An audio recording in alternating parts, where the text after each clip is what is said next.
Hi guys! Welcome to my YouTube channel. Ngayon guys ay dagdag kaalaman. Ang ating video ngayon ay tungkol sa baptismal. So, ayan guys, nakuha na namin yung baptismal kasi pinanganak siya o bininyagan siya doon sa Bohol. So, kaya sa probinsya, sa Bohol. Kaya doon siya kumuha ng baptismal kasi nandun yung record niya.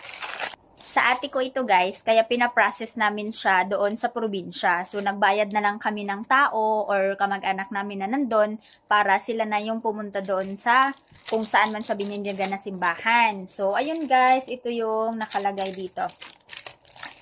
See? Yan yung record niya. Ganyan lang siya kaliit. 3 copy lang yung pinakuha niya. Tapos, ang pagpapagawa niya nito guys, ay pumunta lang siya kung saan man. Nakalagay dito, Our Lady of Lourdes, Paris daw. So, doon siya bininyagan. Tapos, sa poblasyon, Daguhoy, Bohol. So, doon siya bininyagan, guys. Kaya, doon din siya kukuha ng record. Kasi, ganun yon. Kung saan kayo bininyagan, doon kayo magkakaroon ng record. Kapag kukuha kayo ng inyong baptismal, tapos nasa probinsya ang record, magpaasikaso na lang kayo doon. Tapos, authorization letter lang, and then yung valid ID nyo, kahit i-picture nyo na lang, tapos isasend nyo sa messenger, sila na bahala doon. Tapos, in-accept naman yun, guys. Kasi, alam nila na nandito sa Manila yung may-ari, kaya yung kamag-anak lang yung nag-process doon. So, ito, nakuha na namin through LBC. So, pina-LBC siya kasi malayo.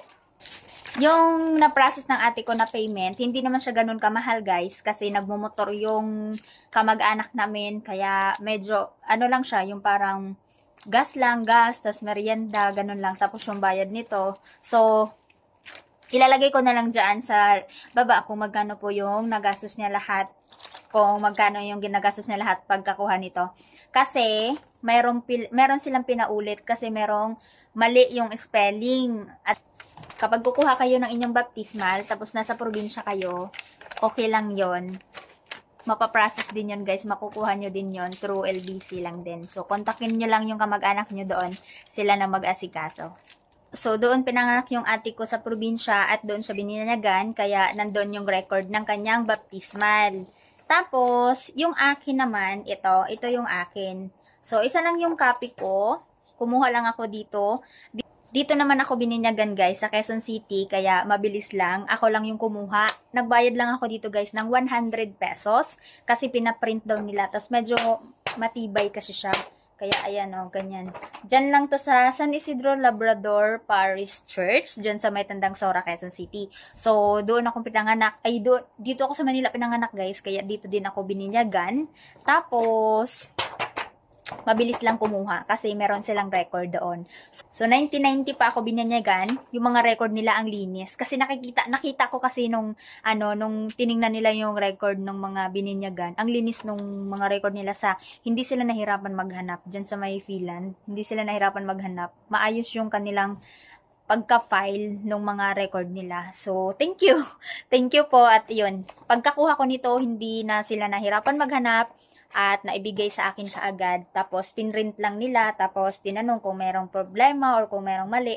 So wala namang naging problema sa aking baptismal. Tapos, yung sa ate ko ay galing sa probinsya, galing sa Bohol. Kaya, 3 na yung kinuha niyang record para hindi siya mawala ng original. So, akin, isa lang yung kinuha ko kasi dyan lang naman siya. So, pag kailangan ko, mabilis lang akong kumuha. So, sa ate ko, ayan, 3 kasi malayo siya. Kapag kukuha kayo na inyong baptismal, punta lang kayo kung saan kayo bininyagan. So, doon lang yun guys, nandoon lang yung record. So, alamin nyo guys kung saan kayo bininyagan. Kapag hindi nyo alam, tanong nyo sa parents nyo. So, saan kayo bininyagan. So, nandun lang yung mga record ninyo kung saan kayo bininyagan. So, thank you guys for watching. Sana ay may natutunan kayo. Kapag meron pa kayong other questions, pwede kayo mag-comment dyan sa baba. Or kung mayroon kayong mga ibang suggestions, mag-comment din kayo sa baba. And thank you guys for watching. Don't forget to like and subscribe to my channel. Salamat guys! Salamat!